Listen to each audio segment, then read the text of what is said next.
L'actualité hors du Sénégal, c'est avec Fatou Kiné Deme. Bonjour Fatou Kiné. Bonjour Sokhna Nata, bonjour Chérif. Bonjour. Bien installé.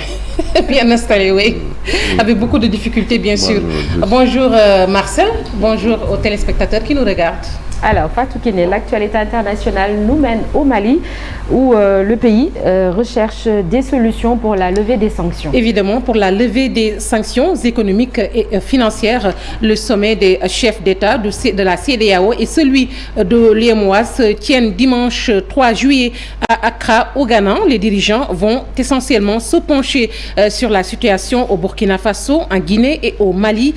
Le ministre malien des Affaires étrangères reçoit ce lundi le corps diplomatique accrédité au Mali. L'objectif est notamment de rassurer les diplomates étrangers sur plusieurs points. Le Mali n'entend pas s'isoler de ses partenaires de la sous-région. Et puis en République démocratique du Congo, des dizaines de milliers de personnes ont fui leur foyer depuis mars dans le territoire de Rutshuru, dans l'est du pays. Les combats entre les rebelles du M23 et les forces congolaises se tiennent toujours. Le comité international de la Croix-Rouge estime à 150 000 le nombre de déplacés internes, 25 000 réfugiés en Ouganda. Parmi eux, des enfants dont plus de 800 sont séparés de leur famille. Et nous irons en Afrique du Sud où 21 adolescents meurent après une soirée dans un bar d'un township. Des hauts responsables plutôt du gouvernement se sont rendus sur les lieux. Les victimes, dont 13 garçons et 8 filles, sont âgées entre 13 et 14 ans. Une enquête est ouverte pour déterminer les circonstances du drame. Sur les réseaux sociaux, certains évoquent déjà la possibilité d'une intoxication au gaz ou d'un empoisonnement collectif. Et puis en Colombie, au moins 4 personnes sont mortes.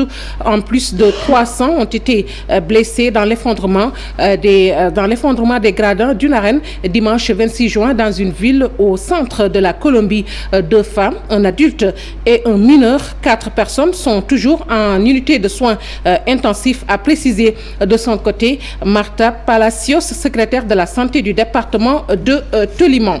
Au lendemain des frappes russes sur Kiev, le président ukrainien doit s'exprimer par visioconférence ce lundi matin lors de la réunion du G7 qui se tient en Allemagne. Zelensky doit réclamer encore plus d'efforts aux Occidentaux, plus d'armes pour son pays en guerre et un nouveau renforcement des sanctions occidentales contre Moscou. Aux dirigeants du G7 face à la Russie lors de leur sommet annuel en Allemagne.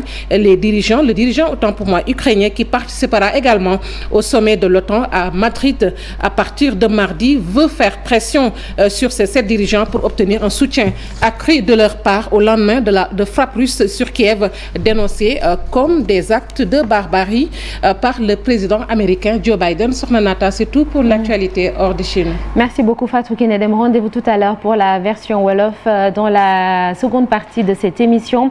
Le Djangat de El Hadj Daouda Mine, ce sera la chronique judiciaire. La justice est-elle dans son droit d'arrêter les députés Mame Diarra Fam, Déthié Fall et Cheikh Abdou Bara Dolly? Ce sera tout à l'heure et on recevra Moïse Sarr qui est le secrétaire d'État chargé des Sénégalais de l'extérieur. On va parler de ce drame survenu à la frontière